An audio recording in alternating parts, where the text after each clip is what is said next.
इस कहानी की शुरुआत में जमीन पर एलियंस का हमला हो गया है और इन एलियंस को सोल एलियंस कहते हैं, मतलब कि आत्मा वाले एलियंस, क्योंकि इन एलियंस की आत्मा इंसानों के अंदर जाकर उनके जिस्म पर कब्जा कर लेती है। जिस भी इंसान के जिस्म पर कब्जा करती है उनकी आंखें बदल जाती हैं, उनकी आंखों में एक गोल चमकदार रोशनी आ जाती है, जिससे पता चल जाता है कि ये अब इंसान नहीं रहा बल्कि इसके अंदर एलियन का कब्जा है। अब यहाँ कुछ एलियंस थे जो एक लड़की के पीछे पड़े होते हैं जिसका नाम मेलेनी होता है। एलियंस चारों तरफ से उसे घेर लेते हैं, मगर क्योंकि वो इनके कब्जे में आना नहीं चाहती थी इसीलिए वो खिड़की से कूद जाती है। ये एलियंस उसके पास आकर उसे पकड़ लेते हैं और एक एलियन की आत्मा को उसके अंदर डाल दिया जाता है, जिससे होता ये है कि जब उसे होश आती है तो उसकी भी आंखें एकदम बदल जाती हैं। अब मेलेनी के अंदर जिस एलियन की आत्मा को डाला जाता है उसका नाम वांडा होता है। जब उसकी आंखें खुलती है तो वो आईने के पास जाकर अपना चेहरा देख रही होती है, पर तभी उसके अंदर से मेलेनी की आवाज आती है जो कहती है मैं मरी नहीं हूँ, अभी जिंदा हूँ और ये जिस्म मेरा है। वांडा बोलती है नहीं, अब इस जिस्म में मैं हूँ तो ये मेरा है। अब वांडा को एक लड़की के पास ले जाया जाता है जो एलियंस की हेड होती है। वो उसे बताती है कि यहाँ पर मौजूद हर इंसान के जिस्म पर हम एलियंस कब्जा कर चुके हैं, मगर अभी भी कुछ इंसान ऐसे हैं जो हमसे बचकर भाग गई है। क्योंकि वो भागी है हमसे लड़ती है और जिस लड़की के जिस्म तुम हो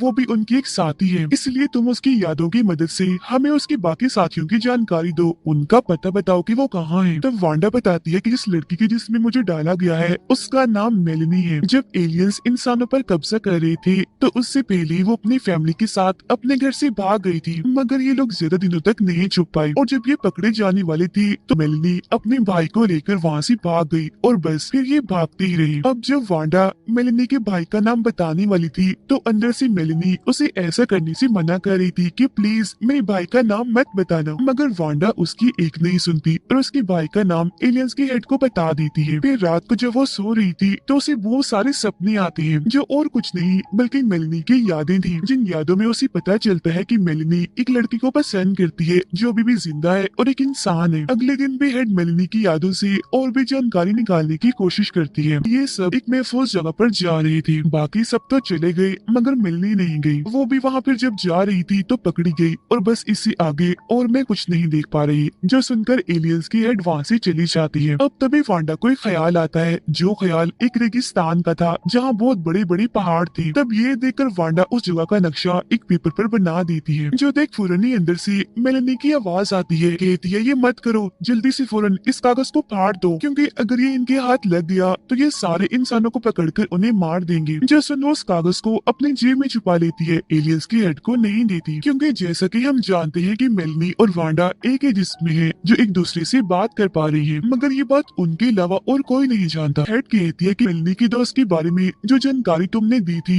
वो बिल्कुल ठीक थी और हम बहुत जल्द उसे पकड़ लेंगे। अब उसके दोस्त का नाम सुनकर फौरन वांडा उस पर हमला कर देती है, मगर ये हमला वांडा ने नहीं बल्कि उसके अंदर जो मेलेनी होती है उसने किया होता है, क्योंकि वो अपने दोस्त से बहुत प्यार करती है। मगर हेड उसके हमले को रोककर उसे पकड़ लेती है और एक स्प्रे उसकी आंखों में मारकर उसे बेहोश कर देती है। फिर जब उसे होश आती है तो वांडा बताती है कि मैं नहीं जानती मैंने ऐसा कैसे किया, मतलब तुम पर हमला कैसे कर दिया। जो सुनकर हेड कहती है कि ये तुमने नहीं किया बल्कि उसने किया है जिसका ये जिस्म है जो तुम्हारे अंदर है, और अब तुम्हें किसी और के जिस्म में डाला जाएगा, क्योंकि इस वाले जिस्म में मैं खुद आऊंगी। मुझे जितनी भी जानकारी चाहिए होगी मैं खुद इस जिस्म से इसकी यादों से निकाल लूंगी, जिसके बाद मैं अपने जिस्म में वापिस आ जाऊंगी।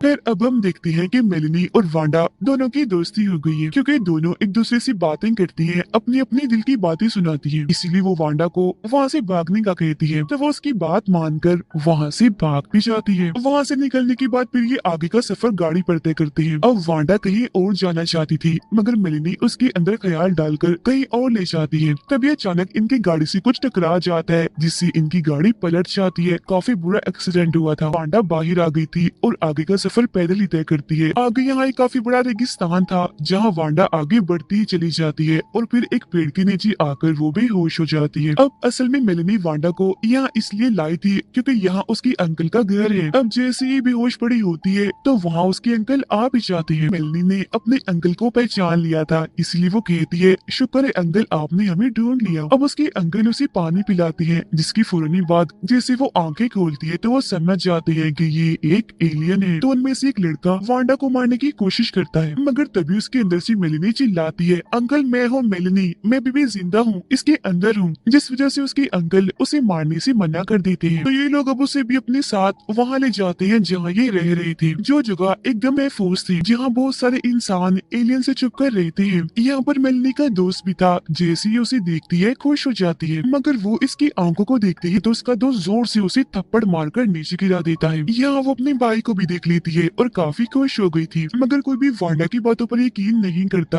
कि मेलिनी अभी भी उसके अंदर जिंदा है, इसीलिए ये उसे एक जगह बंद कर देते हैं। उधर जब हेड को ये बात पता चलती है कि वांडा यहाँ से भाग गई है, तो वो काफी गुस्से में आ गई थी, इसीलिए हर जगह की तलाशी लेने लगती है। जिस बीच उसे वो कागज भी मिल जाता है जिस पर वांडा ने मेलिनी की यादों से पहाड़ों की तस्वीर बनाई थी, और ये वही पहाड़ थी जहाँ ये सब इंसान छुपे हुए हैं। अब इन पहाड़ों में इंसान काफी पुरसुकून और महफूज है। ये अंदर खेती करते हैं, इनके पास पानी भी है। सूरज की किरणों के लिए ये शीशों का इस्तेमाल करते हैं, जिसकी छांव से ये अपनी फसलों को सूरज की किरणें देते हैं ताकि इनकी फसलें उग जाए। इसके साथ साथ ये बाहर जाकर स्टोर्स का सामान भी चुरा चुरा कर अपने साथ इस जगह पर लाते हैं। अब जब मेलिनी का भाई वांडा से पूछता है कि क्या वो तुम्हारे अंदर अभी भी जिंदा है, तो वो कह देती है कि हाँ, तुम्हारी बहन मेलिनी अभी भी मेरे अंदर जिंदा है। जो सुनकर अब उसके भाई को भी इन हो जाता है कि मेरी बहन वांडा के अंदर जिंदा है, इसीलिए अब इन दोनों के बीच दोस्ती हो जाती है। और अब वांडा के ऊपर दो लोग भरोसा करते हैं, एक उसकी अंकल और दूसरा उसका भाई।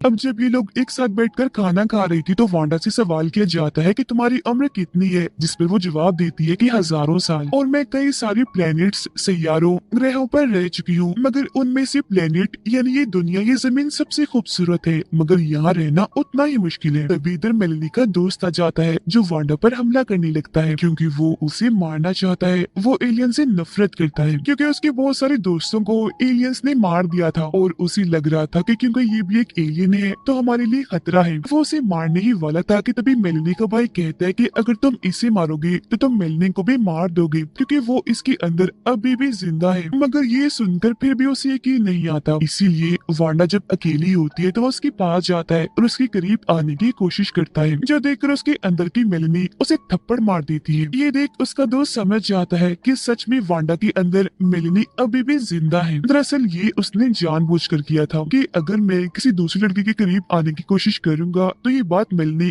कभी भी बर्दाश्त नहीं कर पाएगी और मुझे अपना गुस्सा दिखाएगी, और अब उसे भी यकीन हो गया है। अब यहाँ एक लड़का जाता है जो वांडा से बातें करने लगता है, क्योंकि उनकी दोस्ती हो गई थी, दोनों एक दूसरे को पसंद करने लगी थी। मगर यहाँ एक मुश्किल चीज थी, और वो ये कि वांडा के जिस्म में मेलिनी भी है, जो इस लड़के को नहीं बल्कि अपने दोस्त को ही पसंद करती है। इसीलिए जब वांडा अपने दोस्त के पास जाने लगती है तो मेलिनी उसे ऐसा करने से मना कर देती है, जिस वजह से वांडा को उसकी बात माननी पड़ती है और वो उसके करीब नहीं जाती। अब एक दिन वांडा देखती है कि यहाँ पर कोई एक इंसान भी नहीं है, और जब वो उन्हें ढूंढ रही थी तो एक लैब जैसी जगह पर आ जाती है जहाँ उसे सब मिल जाती है, मगर वो एक ऑपरेशन कर रही थी। वो दरअसल ऑपरेशन के जरिए इंसानों के जिस्म से एलियंस की आत्माओं को निकाल रही थी, ताकि उन आत्माओं को निकाल कर वो इंसानों को दोबारा जिंदा कर दे और उन आत्माओं को भी छोड़ दे। मगर वो ऐसा नहीं कर पाते, क्योंकि जब भी उन आत्माओं को बाहर निकालते हैं तो फौरन ही मारी जाती है। मगर जब वांडा ये देखती है तो उसे बहुत गुस्सा आता है, साथ ही वो काफी दुखी भी हो गई थी, क्योंकि ये जितनी भी सोल्स आत्माएं थी वो सब के सब उसकी फैमिली के मेंबर्स थे। जिसके बाद वो यहाँ से भागने लगती है। हालांकि मेलिनी उसे रोकने की कोशिश करती है,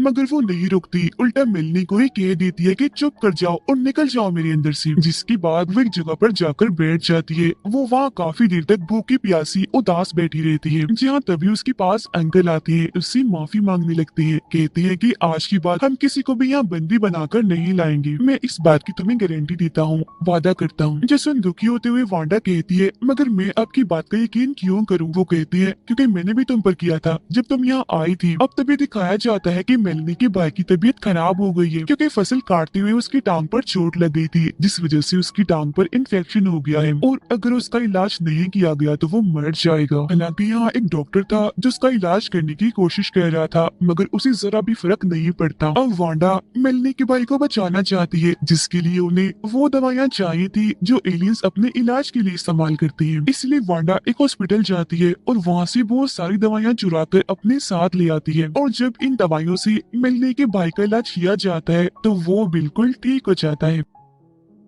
अब वांडा ने उसकी मदद की थी, इसलिए यहाँ हर कोई उसे पसंद करने लगता है। साथ ही वो लोगों के साथ मॉल में शॉपिंग करने जाती है, क्योंकि वो एक एलियन है तो उससे शॉपिंग के लिए 1 रुपया भी नहीं लिया जाएगा। और जब ये लोग शॉपिंग का सामान लेकर वापस आ रही होती है तो इन्हें रास्ते में एलियंस की हेड मिल जाती है, जो इन पर गन तान देती है। मगर इससे पहले वो इन पर गोली चलाती है, पीछे से अंकल आकर उसे गोली से मारकर जख्मी कर देती है, जिसके बाद वो उसे पकड़कर अपने साथ ले आते हैं। वो अब इनके कब्जे में थी। अब हेड को लग रहा था कि ये लोग मुझे मार देंगी, मगर वांडा यहाँ आकर उससे बात करती है और उसे ना मारने का फैसला करती है। अब इसके बाद वांडा डॉक्टर के पास जाती है, कहती है कि मैं जानती हूँ कि एक जिस्म से आत्मा को कैसे निकाला जाता है, जो कोशिश करके तुमने न जाने कितने लोगों को मार दिया है। वो डॉक्टर को आत्मा निकालने का तरीका बता देती है। यहाँ ये सबसे पहले हेड के जिस्म से आत्मा को निकालते हैं, मगर आसपास खड़ा हर इंसान नाखुश था, क्योंकि वो नहीं चाहते थे कि उसके जिस्म से आत्मा को निकाला जाए। वो उसे जान से मार देना चाहते थे, क्योंकि इस हेड ने बहुत सारे लोगों को मार दिया था। जिस पर वांडा कहती है कि नहीं, पहले ही बहुत खून खराबा हो गया है, तो प्लीज ऐसा मत सोचें। अब मैं ऐसा कुछ भी होने देना नहीं चाहती, और जब ये हेड अपने प्लेनेट तक पहुंच जाएगी तुम्हारी कई सारी पीढ़ियां, कई नस्लें खत्म हो चुकी होंगी। वांडा कहती है तुम इन आत्माओं को निकालते हो, जबकि इन्हें निकालना नहीं होता, बस इन्हें प्यार से मनाना होता है। और तब तक ये लोग हेड की एलियन आत्मा को निकाल देते हैं और एक सिल्वर बॉल में डाल देते हैं। एलियन आत्मा के निकलते ही हेड के जिसमें जो असली आत्मा थी वो जिंदा हो जाती है। रोते हुए कहती है कि मैं अंदर कब से चिल्ला रही थी, मगर मेरी आवाज कोई नहीं सुन रहा था। जिसके बाद ही हेड की एलियन आत्मा को किसी दूसरे प्लेनेट पर भेज देते हैं। और अब वो वक्त आ जाता है जब इन्हें वांडा की आत्मा को मिलने के जिस्म से निकालना था, मगर उसका दोस्त ऐसा नहीं चाहता था, क्योंकि वो उससे बहुत प्यार करता है। हालांकि वांडा भी प्यार करती है, मगर वो अपने प्यार की खातिर मिलने को हमेशा के लिए गवा नहीं सकती थी, इसीलिए उसकी आत्मा को निकालने लगते हैं। मगर तभी उसके अंदर मेलेनी भी उसे ऐसा करने से मना करती है, लेकिन वो उसकी एक नहीं सुनती और वांडा की आत्मा को उसके अंदर से निकाल दिया जाता है। इसके बाद हम देखते हैं कि जैसे वांडा की आंखें खुलती है तो उसकी आत्मा दूसरे लड़के के जिस्म में जागती है, मगर ये बात उसे बिल्कुल भी अच्छी नहीं लगती। वो कहती है ये तुमने क्या कर दिया, फिर से वही काम किया, किसी और के जिस्म में डाल दिया मुझे, पहले वाली बात दोबारा दोहरा दी। मगर डॉक्टर और बाकी लोग उसे बताते हैं कि हमने जिस जिस्म में तुम्हें डाला है वो मरने वाला था, और अगर तुम्हारी आत्मा को इसके अंदर ना डालते तो ये जिस्म मर जाता। अब वांडा को दोबारा से जिंदा देखकर वहाँ हर कोई बहुत खुश हो जाता है। साथ ही वांडा के दोस्त को भी उसका प्यार वापस मिल जाता है। जिसके बाद मेलेनी, उसका दोस्त,